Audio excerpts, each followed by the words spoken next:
जब आपका video viral हुआ था उसके बाद एक और वीडियो आया था सामने, आप गाड़ी में बैठे हो, आपने बोला कि शराब के नशे में मैंने ये बोल दिया, ये एलिगेशन सही नहीं है। वो किसकी गाड़ी थी और किसने आपको बोला था ये वीडियो डालने का? रजत शर्मा जी है जी, इंस्पेक्टर साहब, उनकी गाड़ी थी, उन्हीं के फ़ोन से वीडियो बनाई गई थी। वही मेरे को समझा रहे थे कि ऐसे ऐसे करके झूठ बोलने का तो कोई फ़ायदा नहीं है। अब तो सच ही बोलना पड़ेगा। जब वीडियो मेरी डिलीट हो ही नहीं रही है, इन्होंने कोशिश भी करी डिलीट कराने की काफ़ी जगह से, लेकिन वीडियो डिलीट नहीं हुई है। इस करके मेरे को अब आना पड़ा फ्रंट पे। किसने आपके घर पर ताले लगवाए थे और किसने आपके मोबाइल फोन स्विच ऑफ करवाए थे? रजत शर्मा। रजत शर्मा कौन है? इंस्पेक्टर है म्युनिसिपल कॉर्पोरेशन। एक महीने का आपने बोला 3 से 5 लाख आप कलेक्ट करके देते थे? हाँ जी, 3-4-5 लाख रुपए इकट्ठा हो जाता है। 1,000-1,500 रुपये 2,000 रुपये के एड में देता है जिसके पास लाइसेंस है। हाँ जी, और जिसके पास लाइसेंस नहीं है वो 3 से 4,000 के बीच में वो पैसे देता है। पर इंस्पेक्टर को 5-6 सेक्टर दिए जाते हैं, ठीक है जी। और उसके अंदर जितने भी वेंडर वाले बैठे हुए हैं, बिगर लाइसेंस वाले बैठे हुए, उनसे चलान भी लिया जाता है जी और पैसा भी लिया जाता है। कलेक्शन में इकट्ठी करके इनको देता था मैं। कहीं से 1 ट्रिक से लेके 10 ट्रिक के बीच में हमारे को पैसे इकट्ठे करने होते थे। जो इंस्पेक्टर है मैं उनके नाम भी बता दूंगा, मैं एक बता दूंगा मैं आपको। और जो उनके नीचे कैशियर है उनके बारे में बता दूंगा। कौन से इंस्पेक्टर है वैसे ये जो कलेक्शन का काम करवाते हैं बेलदारों से?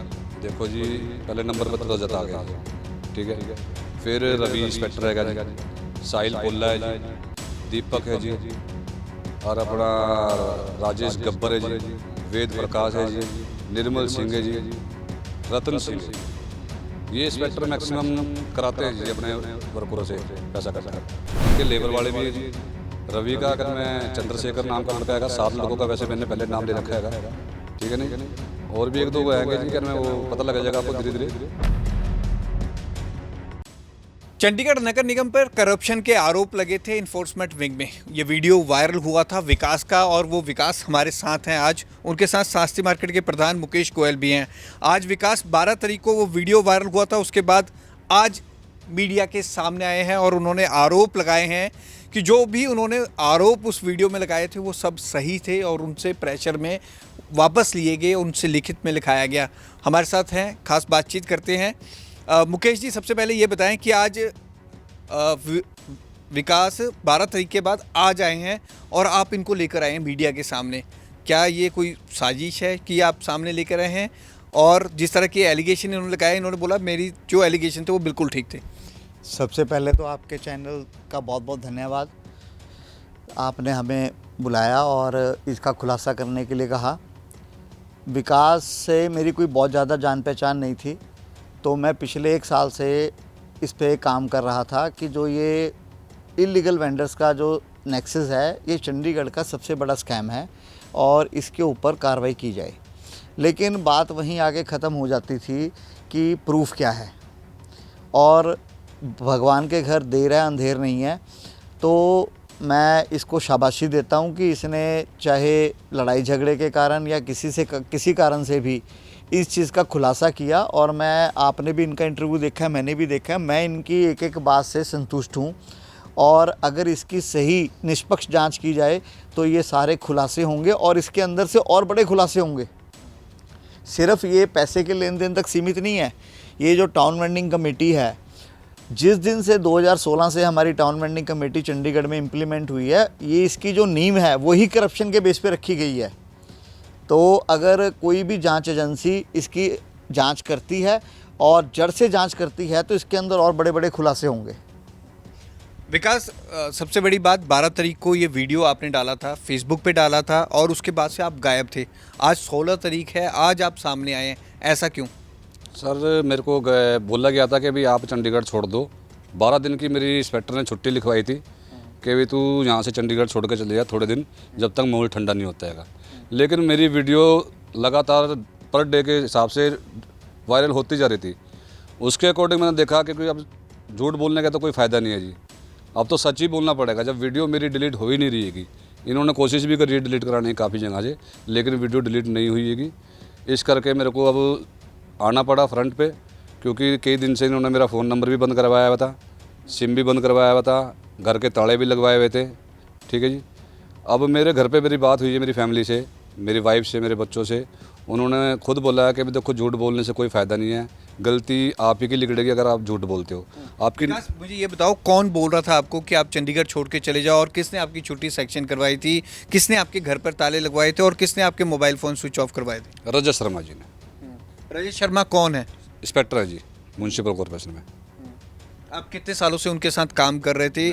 किस बात को लेके अनबन थी? और जो आरोप आपने लगाए थे कि आप 3 से 5 लाख रुपए महीना उन्हें कलेक्ट करके देते हैं, क्या वो आरोप सही थे? हाँ जी, हाँ जी, एक नंबर सही है जी वो। और रजत जी को मैं इकट्ठे करके देता था, 2 से 2.5 साल के बीच में मैंने उनको दिए हैंगे। एरिया के अकॉर्डिंग हमारे पास कलेक्शन इकट्ठी होती है जी। कौन से एरिया में रजत जी की ड्यूटी थी, कितने टाइम उनके साथ थे, और एक महीने का आपने बोला 3 से 5 लाख आप कलेक्ट करके देते थे उन्हें? हाँ जी, 3-4-5 लाख रुपए इकट्ठा हो जाता था जी। तो ये पैसा रजत की जेब में जाता था? हाँ जी, हाँ जी, मैं उन्हीं को देता था ले जाके। अब ये पैसा कलेक्ट कैसे करते हैं, ये पूरा गेम का ये मुझे सिनेरियो समझाएं, क्योंकि इन्फोर्समेंट विंग में जब भी एमसी की मीटिंग होती है हंगामा होता है, वेंडर्स बहुत बैठे हाँ हैं, जी। तो ये कैसे आप कलेक्ट करते थे, कैसे ये सर्कल चलता था? देखो जी, जिसके पास लाइसेंस है वो तो 1,000-1,500 रुपये 2,000 रुपये के इर्द गिर्द में देता है जी, जिसके पास लाइसेंस है। लाइसेंस है। हाँ जी। और जिसके पास लाइसेंस नहीं है वो 3 से 4,000 के बीच में वो पैसे देता है जी। महीने के। हाँ जी, चाहे उसमें रेडी फड़ी वाला हो, आम फ्रूट बेचने वाला हो, कोई भी फड़ी लगाने वाला हो बंदा हो जी। तो वो एक सेक्टर की अगर हम बात करें, मान लो आपकी ड्यूटी कहाँ पर होती थी, उसमें कितने सेक्टर्स आते थे और कितने वेंडर आते थे? एरिया के अकॉर्डिंग होता है जी। पर इंस्पेक्टर को 5-6 सेक्टर दिए जाते हैंगे, ठीक है जी। और उसके अंदर जितने भी वेंडर वाले बैठे हुए हैं, बिगर लाइसेंस वाले बैठे हुए हैं, उनसे चालान भी लिया जाता है जी और पैसा भी लिया जाता है जी, और उनको देना पड़ता है जी। नहीं देंगे वो चालान भी उनका जब्त हो जाएगा सामान, और वो दोबारा बैठ भी नहीं सकते जी। तो जब आपने ये वीडियो वायरल किया था, आपने किया क्यों था? आपका क्या झगड़ा हुआ था? हाँ जी, एक व्यक्ति है मेरे साथ 18 साल ही काम करते हुए हो गए, तो हमारे में मिस लैंग्वेज भी चलती है कि जी 18 साल हो गए इकट्ठे, हम दोस्त भी हैं, लड़ाई भी हो जाती है हमारी आपस की। इंस्पेक्टर को सिर्फ बीच में आके यही बोलना था कि भाई तुम आपस में ना लड़ो, लेकिन मिस लैंग्वेज हमारी यूज होगी, तो इंस्पेक्टर को बुरा लगा कि भाई मेरे सामने ही मिस लैंग्वेज निकाल रहा है। तो उसने गुस्से में आके मेरे को बोल दिया कि कल से तू गाड़ी पे नहीं चढ़ेगा, ड्यूटी पे आने की ज़रूरत नहीं है, अभी तू जा सकता है। मेरे को ड्यूटी पे से उसी टाइम निकाल दिया गया जी, और फिर गुस्से में आके मेरे को बोलना पड़ा जी, क्योंकि 18 साल हो गए मुझे ड्यूटी करते हुए। अब 3 साल से मैं इनके साथ काम कर रहा हूँ, इनका सारा काम मैंने संभाल रखा है, और छोटी सी बात के पीछे ही मेरे को आप ड्यूटी पे से हटा दोगे और फिर लिखित रूप में उसको बोलोगे गंगा को कि भाई तू लिख के दे, और इसके ऊपर हम कार्रवाई करते हैंगे, तो मेरी तो नौकरी गई है जी। विकास, 5 से 6 लाख रुपए की आप अमाउंट कह रहे हो एक महीने की, तो ये तो बहुत ज़्यादा पैसा होता है। तो आपको कितना मिलता था इसमें? मेरे को हफ्ते में मेरे को 2,000-2,500 के हिसाब से मेरे को देते थे। कलेक्शन में इकट्ठी करके इनको देता था मैं, कहीं से 1 तारीख से लेके 10 तारीख के बीच में हमारे को पैसे इकट्ठे करने होते थे जी। 1 से 10 के बीच। हाँ जी। तो आपको लगता है कि ये इंस्पेक्टर से ऊपर अधिकारियों तक भी जाता था पैसा, ये कि इंस्पेक्टर तक ही खत्म हो जाता? मेरे को तो इंस्पेक्टर तक मैं दे के आता था जी। इंस्पेक्टर अब मेरे को नहीं पता आगे किसको देता था, खुद ही रखता था, ये मेरे को इस चीज़ की नॉलेज नहीं है, लेकिन मेरे को इतना पता है कि मैं इंस्पेक्टर को जाके देता था। तो जब आप मार्केटों में आप पैसा इकट्ठा करते थे, आपने बोला जो लाइसेंस वाले हैं उनसे भी पैसा लेते थे, उनसे 1000 लेते थे, तो जो विदान लाइसेंस वाले 3 से 4 हज़ार रुपये लेते थे एक सेक्टर। अभी प्रेजेंटली जब लास्ट आपकी ड्यूटी थी कहाँ पर थी, और कितने सेक्टर्स आते थे, कितने वेंडरों से आप पैसा लेते होंगे? लगभग 100, 150, 200? देखो हर जगह पे उनको बंदों को बिठाया हुआ है, वेंडर सेल वालों को। उनमें 10 बंदे भी हैं, 15 बंदे भी हैं, 20 बंदे भी हैं। उनका सामान ज़्यादा है, 5x5 के अड्डे से अलावा उनका सामान फालतू है। बिग सिलेंडर लगाया हुआ है, स्मॉल सिलेंडर अलाउड है उनको। अगर बड़ा सिलेंडर लगाया हुआ है तो उनका सिलेंडर उठाया जाता है, जो बाहर का सामान उठाया हुआ है वो उठाया जाता है जी उनका। उसके बेस पे उसको बोला जाता है कि अगर तूने लगाना है तो ये देना पड़ेगा। अच्छा, आपने बोला सिर्फ 1-2 इंस्पेक्टर, उस वीडियो में जो वायरल हुआ था उसमें आपने बोला सिर्फ 1-2 इंस्पेक्टर को छोड़ के सभी इंस्पेक्टर करप्शन कर रहे हैं और दब के करप्शन हो रही है। सारे चंडीगढ़ से ये कॉलेज में जो इंस्पेक्टर है मैं उनके नाम गिनवा दूंगा, मैं एक एक बता दूंगा मैं आपको, और जो इनके नीचे कैशियर है उनके बारे में भी बता दूंगा जी मैं। कौन कौन से इंस्पेक्टर है वैसे ये जो कलेक्शन का काम करवाते हैं बेलदारों से? देखो जी, पहले नंबर पर तो रजत आ गया जी, ठीक है। फिर रवि इंस्पेक्टर हैगा जी, साहिल पोल्ला है जी, दीपक है जी, और अपना राजेश गब्बर है जी, वेद प्रकाश है जी, निर्मल सिंह है जी, रतन सिंह है जी। ये इंस्पेक्टर मैक्सिमम कराते हैं जी अपने वर्करों से पैसा इकट्ठा। बाकियों का देखो मेरे को इतना नहीं पता, इनका मेरे को पता हैगा। इनके लेबर वाले भी हैं जी। रवि का अगर मैं चंद्रशेखर नाम का लड़का हैगा, 7 लड़कों का वैसे मैंने पहले नाम ले रखा हैगा, ठीक है नहीं। और भी 1-2 आएंगे जी, क्या मैं वो पता लग जाएगा आपको धीरे धीरे। अच्छा, जब आपका वीडियो वायरल हुआ था उसके बाद एक और वीडियो आया था सामने, आप गाड़ी में बैठे हो, आपने बोला कि शराब के नशे में मैंने ये बोल दिया, ये एलिगेशन सही नहीं है। वो किसकी गाड़ी थी और किसने आपको बोला था ये वीडियो डालने को? ये रजत शर्मा जी है जी, इंस्पेक्टर साहब। उनकी ही गाड़ी थी? उनकी गाड़ी थी, उन्हीं के फ़ोन से वीडियो बनाई गई थी। वही मेरे को समझा रहे थे कि ऐसे ऐसे करके बोल। अच्छा, इस सब के बाद आपको ही ट्रांसफ़र कर दिया गया, अब आप हॉर्टिकल्चर में चले गए। कितने बेलदारों का ट्रांसफ़र हुआ? 7 लड़के हैं जी हम। 7 लड़के, इनको आपको ट्रांसफ़र कर दिया हॉर्टिकल्चर में? हाँ जी, हाँ जी। तो कार्रवाई ही जो इंस्पेक्टरों पे होनी चाहिए, आप पर कार्रवाई क्यों हुई? हाँ जी, यही तो मेरे को नहीं पता कि भाई कार्रवाई तो उन पे भी होनी चाहिए। छोटी तो बात है नहीं जी, ये बहुत बड़ी बात है कि अब ड्यूटी चेंज करने से इसका मतलब ये थोड़ी कि भाई हर चीज़ ख़त्म हो गई है, ठीक है ना जी। कल को मैं बोल भी देता हूँ कि मैंने दारू पी के ऐसे करके बोल दिया जी, इनकी कोई गलती नहीं है, तो उस टाइम तो मेरी गलती है जी, मेरी तो नौकरी भी गई और सज़ा भी होएगी मेरे को। मैं तो बचा ही नहीं जी कहीं से। आप कब से एमसी में वर्किंग हो और कितने साल हो गए आप? 2007 से वर्किंग कर रहा हूँ जी मैं। तो 2000, आप ये जो कलेक्शन वाला काम है ये कब से चल रहा था ये आपका? अभी जब नवाज इंस्पेक्टर ये आया है रजत, इसके साथ मेरी ड्यूटी लगेगी, 3 साल हो गए, तो 2.5 साल से मैं कर रहा हूँ उनके पास। आपने 7 इंस्पेक्टरों के नाम लिए, ये सब रेगुलर हैं एमसी में? नहीं, 7 तो हमारे जो कॉन्टेक्ट, आप टोटल बता रहे थे कि ये सब कलेक्शन करवाते हैं, ये कॉन्टेक्ट बेस पे सारे जी। सारे कॉन्टेक्ट बेस हाँ पे? जी, हाँ जी। और ये कलेक्शन आपको लगता है ऊपर अधिकारियों तक भी जाता होगा? शायद जाता होगा जी, क्योंकि अकेला तो कोई रख नहीं सकता इतनी पेमेंट। तो 5 से 6 लाख रुपए मंथली जा रहा है और एक इंस्पेक्टर कलेक्शन कर रहा है एक एरिया से, तो 7 इंस्पेक्टर आपने बताया, ये तो 35 लाख का आंकड़ा हो गया। हाँ जी, हाँ जी, हाँ जी, इतनी कलेक्शन हो रही है। हो रही है जी। तो कुछ इन्वेस्टिगेशन की भी आप मांग करेंगे हमारे थ्रू, पंजाब केसरी के माध्यम से, कि इस पूरे मामले की जांच होनी चाहिए और जो लोग आपको इस मामले पे पूरा फंसा रहे हैं या बता रहे हैं उनकी? हाँ जी, हाँ जी, जांच पूरी होनी चाहिए। अगर कहीं मेरी गलती दिखती है आपको तो मेरे पे भी कार्रवाई होनी चाहिए जी।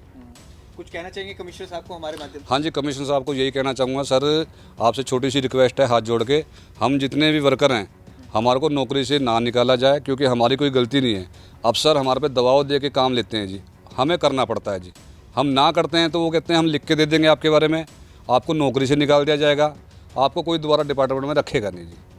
यही मांग है जी हमारे को। देखो, इंसाफ मिलना चाहिए जी, जिनकी गलती है जी उनको सज़ा मिलनी चाहिए जी।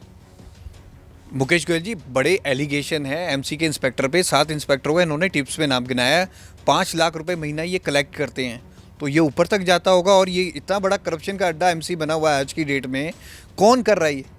सर, मैं आपके चैनल के माध्यम से एक बात बताना चाहूँगा और शहर की जनता ये बात जानना चाहती है कि जब मेरे भाई ने वीडियो वायरल किया था उसके बाद कितनी सफाई के साथ इन 7 लोगों की ट्रांसफ़र करके उस मामले को रफा दफा कर दिया गया।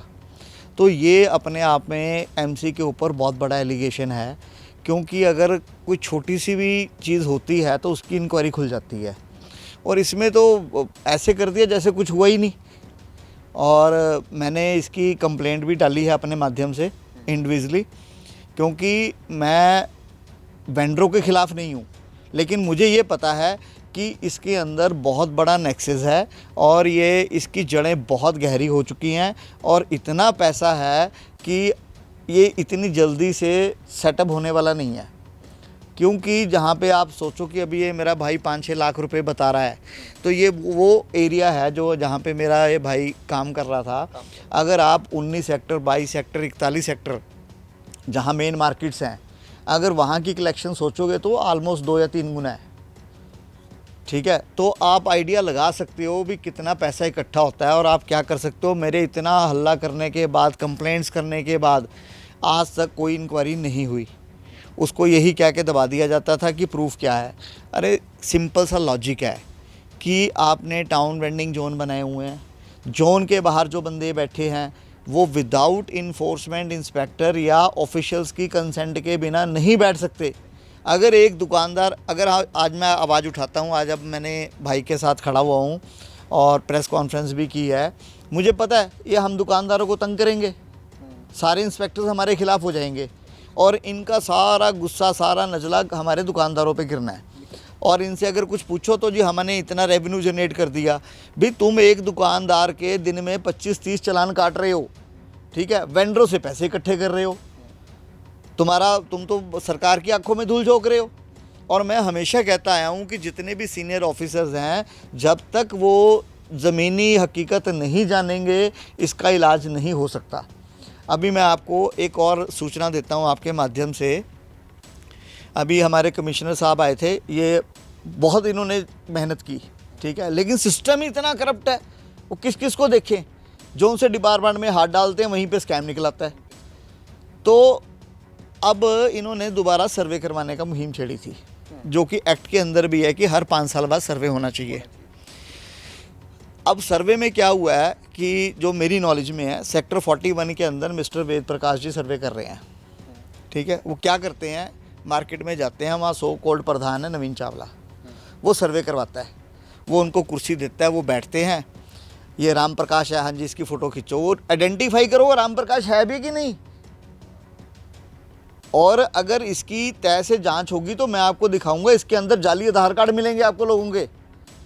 राम प्रकाश ये है, फ़ोटो इसकी लगी हुई है, मतलब आधार कार्ड तक जाली है उसमें। हाँ जी, आप उसकी जांच कीजिए, मैं कह रहा हूँ। और ऐसे ऐसे खुलासे निकलेंगे कि रोंगटे खड़े हो जाएंगे, भी इतने सालों से ये क्या चल रहा था टाउन वेंडिंग कमेटी के अंदर, और जौन सा आदमी हल्ला करता है उसी को अपना पैसे पहुंच जाते हैं। अब आज से 1 साल पहले 41 की मार्केट RWA की पार्किंग के अंदर है, वहाँ से शिफ्टिंग के ऑर्डर हो गए इनके टाउन वेंडिंग कमेटी की मीटिंग में, मिनट्स भी पास हो गए। आप सोचो कि कितना पॉलिटिकल या करप्शन का प्रेशर होगा कि वो आज तक शिफ्ट नहीं हुई, और गारंटी आने वाले 1 साल में भी नहीं होगी। मुकेश जी, पर जिस तरह के करप्शन के एलिगेशन लग रहे हैं बहुत सीरियस हैं, आप क्या कमिश्नर साहब से पर्सनली भी मिल के कंप्लेंट करेंगे? अभी आपने कहा ईमेल के थ्रू आपने कंप्लेंट कर दी है, क्या कमिश्नर साहब को आप पर्सनली कहेंगे, क्योंकि आपको इनका सारा कुछ पता है? जिस तरह से आप कह रहे हैं आधार कार्ड जाली हैं, वो वेंडर वहाँ नहीं बैठे जिनके सर्वे हुए हैं, जो अब सर्वे होंगे कम से कम वो तो जेन्युइन हो। सर मेरे पास ना 200 पेज की फाइल है कंप्लेंटों की, और मैं पर्सनल लेवल पे मिला हूँ, थ्रू काउंसलर भी मिला हूँ, हर एंगल से मिला हूँ। आपको एक छोटा सा एग्जांपल देता हूँ कि हमारी शास्त्री मार्केट के सामने 107 वेंडर बैठे हैं। हमारा जो टाउन वेंडिंग एक्ट है वो ये कहता है कि ये सुबह 6 बजे से लेकर रात को 10 बजे तक यहाँ अपना सामान बेचें, उसके बाद जगह खाली कर दें। मैंने 6 दफ़ा उसकी रिटर्न कंप्लेंट की, 3 दफ़ा मैं उस टाइम ईशा कंबोज जी मैम थे, उनको मिला, उन्होंने इस पर संज्ञान लिया और ड्यूटी लगा दी। पहले तो इन्फोर्समेंट इंस्पेक्टर टालते रहे, अल्टीमेटली जब इतनी कंप्लेंटें जाती है तो अफसर को भी सोचना पड़ता है। तो उन्होंने रात को एक ड्राइव चलाया, और मज़े की बात ये थी कि रात को 2 बजे ड्राइव चल रहा है और वेंडर वहाँ पे हैं। कैसे पॉसिबल है, ठीक है, क्योंकि वो अपना सामान भी वहीं बांध के जाते थे। उन्होंने पूरी रेडी मार्केट बना दी थी, और यू कांट बिलीव कि वो सिर्फ 1 दिन रहा, उस दिन के बाद दोबारा पहले से बड़ी फड़ियाँ बन गई हैं, रेडी मार्केट बन गई है, शेड बन गए हैं, और सब कुछ हो गया हुआ है। आज तक दोबारा किसी ने इस पर संज्ञान नहीं लिया। तो आप कितनी कंप्लेंटें करोगे, किसको करोगे? हार के हम रोज़ कमिश्नर साहब के पास जाएंगे, वो कहेंगे यार तुमको और कोई काम नहीं है। भैया अगर वो अपना काम प्रॉपरली करें तो हम क्यों जाएं? फर्स्ट ऑफ ऑल तो एक रेडी मार्केट में ऑलरेडी हमारे 322 बूथ हैं, वहाँ पे ऑलरेडी जगह नहीं है। उसके बाद आपने सड़क पार करके 107 वेंडर और बैठा दिए। उस 107 वेंडर की एवज में वो 150 वेंडर हो गए इंक्रोचमेंट होके। उसके बाद GRDC सेल ने मोर देन 50 वेंडर को स्टे दे दी, 200 वेंडर इलीगल बैठे हैं। तो कस्टमर के लिए या मार्केट के लिए जगह कहाँ है? मुकेश जी, एरिया काउंसलर इसको लेकर MC की मीटिंग में बहुत हंगामा करते हैं और इसको पॉइंट को उठाते भी हैं। क्या आपको लगता है कि ये काउंसलर्स की भी इसमें कोई मिली भगत हो सकती है? सर ऐसा है कि जो काउंसलर है ना, वो ऑल इन ऑल है अपने वार्ड का, और मेरा मानना ये है कि कोई भी काउंसलर की कंसेंट या उसकी मर्जी के बिना कोई भी काम नहीं हो सकता। अगर एक काउंसलर 1 घंटे के अंदर इन्फोर्समेंट इंस्पेक्टर की ट्रांसफ़र करवा सकता है एलिगेशन लगा के, तो उसकी कंसेंट के बिना वेंडर कैसे बैठ सकता है? तो और इसका प्रूफ क्या है कि जब 12 तारीख को विकास की वीडियो वायरल होता है तो एक भी काउंसलर ने इसकी विजिलेंस, CBI तो छोड़ो, डिपार्टमेंटल इंक्वायरी की भी डिमांड नहीं की। तो इसको जनता क्या समझेगी? और आप यकीन नहीं करेंगे कि मैं जैसे पब्लिक में घूमता फिरता हूँ, market Chandigarh booth market association का प्रधान भी हूँ, तो सबके मुंह पर एक ही सवाल है कि यार किसी काउंसलर ने कुछ बोला ही नहीं। तो ये भी कहीं ना कहीं लगता है कि कहीं ना कहीं इनकी भी कॉन्स्पिरेंसी हो सकती है, बट ये जब तक इसकी मतलब डीपली जांच नहीं होगी तो हम अननेसेसरी किसी पे एलिगेशन लगाएं वो भी गलत है। तो ये जांच के बाद सामने आएगा भी कौन कौन बंदे इसमें इन्वॉल्व थे, लेकिन मुझे ये यकीन है कि ये बहुत बड़ा स्कैंडल निकलेगा। बहुत सीरियस एलिगेशन है और ख़ास तौर पर नगर निगम की कार्यप्रणाली पे बहुत बड़े सवाल उठते हैं। विकास हैं जिन्होंने 13 तारीख को ये वीडियो वायरल हुआ था, इनका वो वीडियो अभी भी वायरल हो रहा है और इनका कहना है कि ये अपने बयान पे कायम है। इन्होंने टिप्स पे बनाए कि कौन कौन से इंस्पेक्टर पैसे लेते हैं और कौन कौन से एरिया से लेते हैं, लेकिन इसके खिलाफ आज 16 तारीख हो गई है, अब तक कोई इन्वेस्टिगेशन नहीं बैठी, उल्टा इन्हें हॉर्टिकल्चर में ट्रांसफ़र कर दिया गया है। इसकी पूरी जांच होनी चाहिए, कौन कौन से इसमें इन्वॉल्व है और ये कलेक्शन का पैसा किस किस के पास जा रहा है। कैमरामैन विशाल के साथ भगवत सिंह, पंजाब केसरी टीवी, चंडीगढ़।